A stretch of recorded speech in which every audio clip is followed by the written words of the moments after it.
예, 안녕하십니까.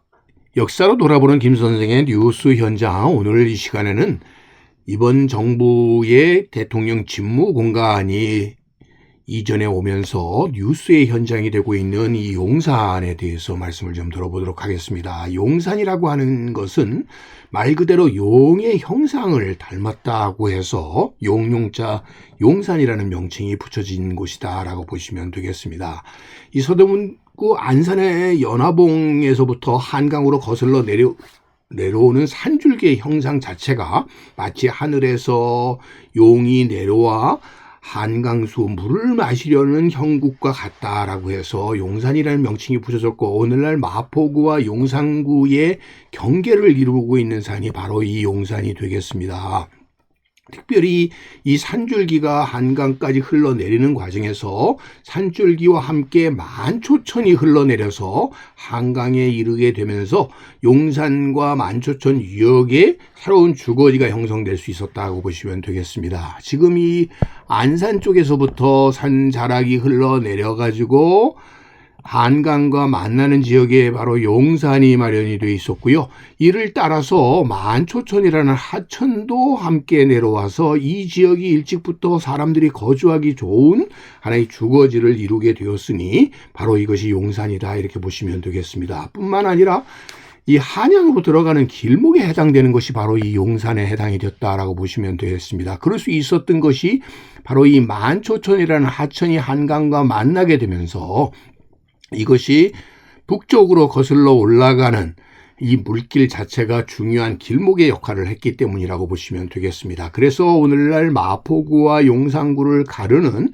바로 이 경계에 이루어지고 있는 것이 바로 용산이라고 보시면 되겠습니다. 그래서 오늘날 용산 성당이 위치하고 있는 곳이 일찍이 용산의 위치였다라고 보시면 되겠습니다. 이처럼 이 서울의 중심에 이루어지는 곳에 한강변에는 바로 이 용산방이 위치하고 있었고, 그러다 보니까 이 용산방 동쪽 지역에는 둔지산이 위치하고 있어서 만초천을 경계로 해서 둔지산과 용산이 서로 이렇게 자리를 잡고 있었다고 보시면 되겠습니다. 특별히 이 용산 나루라고 하는 것이 한강 수운의 중요한 거점이 될 수 있었던 것이 결국 서해 바다의 바닷물이 밀물대에 거슬러 올라오면서 물자를 실은 배들이 이곳까지 오기 쉬웠기 때문이고, 그래서 이 조은선들의 집결지가 된 것이 바로 용산 나루였고, 용산의 산자락을 중심으로 해서 많은 창고들이, 군자감을 비롯한 창고들이 위치하고 있었다라고 보시면 되겠습니다. 그래서 보시는 것처럼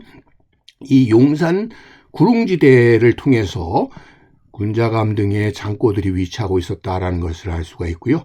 이 노고산 일대를 중심으로 하는 곳과 와우산 일대를 중심으로 하는 바로 이곳에 마포나루와 서강나루가 위치하게 되면서 용산나루, 마포나루, 서강나루가 흔히 삼계나루라고 해서 한강 수운의 중요한 거점을 이루는 한강 하류 지역의 거점을 이루는 곳이 바로 이 삼계였다라는 걸 알 수가 있습니다. 그러다 보니까 이 용산방 일대라고 하는 것이 이 지역에 많은 인구들이 거주할 수 있는 하나의 경제적 여건을 이루게 되었고요. 그것에 비해서 이 동쪽에 있는 둔지방 지역은 훨씬 거주 인구가 적을 수밖에 없었던 이유는 바로 이 지역이 저습지였기 때문에 물난리를 늘 겪을 수밖에 없는 곳이라서 그러했다라는 것을 알 수가 있습니다. 그래서 우리가 흔히 얘기하는 용산이라고 하는 것은 만초천 서쪽 지역을 중심으로 하는 지금의 용산 전자상가 서쪽의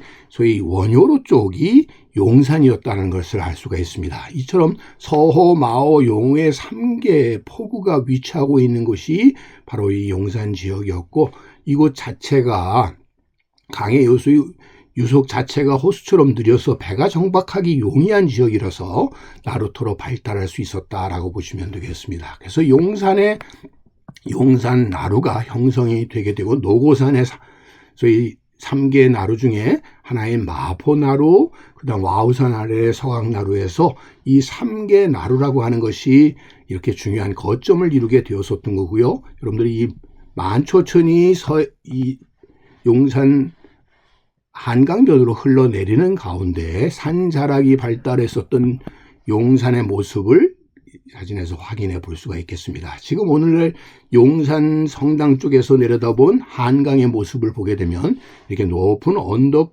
산 자락을 이루고 있는 것이 용산이었다라는 것을 알 수가 있습니다. 그래서 이 마포나루를 중심으로 일찍이 개항하게 되었을 때 용산 선박의 발착장으로 이용이 되게 되었었던 것이 용산나루였었고요.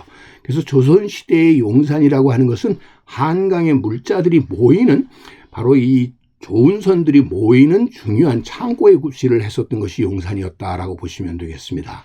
그래서 개항을 하게 되면서 개항장, 소위 개시장이 자리를 잡게 되는 것도 바로 이 용산나루를 중심으로 한 것이었고, 먼저 이 지역을 선점하게 된 것이 청나라이다 보니까 뒤에 이 지역에 진출하게 된 일본군은 이 지역인 용산보다는 소위 신용산이라고 불리우는 지역 쪽으로 개발을 하게 되었었다라고 보시면 되겠습니다. 그 결과로 이 만초천을 경계로 해서 용산과 그 동쪽의 둔지산으로 이렇게 갈라지게 되는, 그래서 오늘날 신용산이라고 불리우는 지역이 집중적으로 개발이 되게 되었던 것이고, 이렇게 되게 된 것은 이 지역이 가장 문제점이 저습지가 발달했던 지역인데, 이거를 개발을 통해서 이 둔지산 신용산 지역의 용산역과 일본군 기지가 들어서게 되는 결과로서 신용산 지역이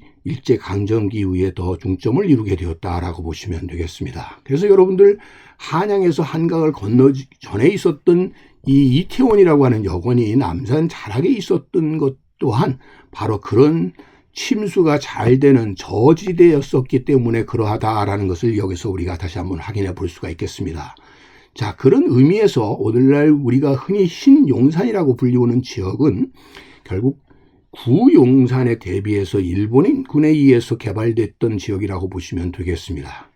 그래서 우리가 늘 혼동하기를 이 용의 형상을 품은 산이라서 용산이라고 불렸던 것은 바로 이 구용산 원효로 일대를 의미하는 것이고, 이 남산에서부터 발원하는 이 둔지산을 의미하는 것이 아니었다라는 것을 알 수가 있습니다. 그런 의미에서 현재 용산이라고 지칭되는 것은 용산방이 아닌 둔지방이 되었던 것이고, 바로 이 지금의 용산역과 조선군 사령부가 위치하고 있었던 일본군 기지, 이것이 이어져서 용산 미군 기지로 이어지는 것이 바로 신용산 둔지산 지역이었다라고 하는 것을 우리가 확인을 해볼 수가 있습니다. 자, 그런 의미에서 지금 보시는 것처럼 용산 성당까지 이루어져 내려와서 도화동 일대로 흘러내리는 산자락이 원래 구용산이 되겠고요. 이것에 비해서 용산역을 중심으로 한 지역으로부터 그 동쪽 지역의 둔지산 일대에 지금 일찍이 일본군과 미군 기지가 위치해 있었던 지역이 바로 신용산이 되겠습니다.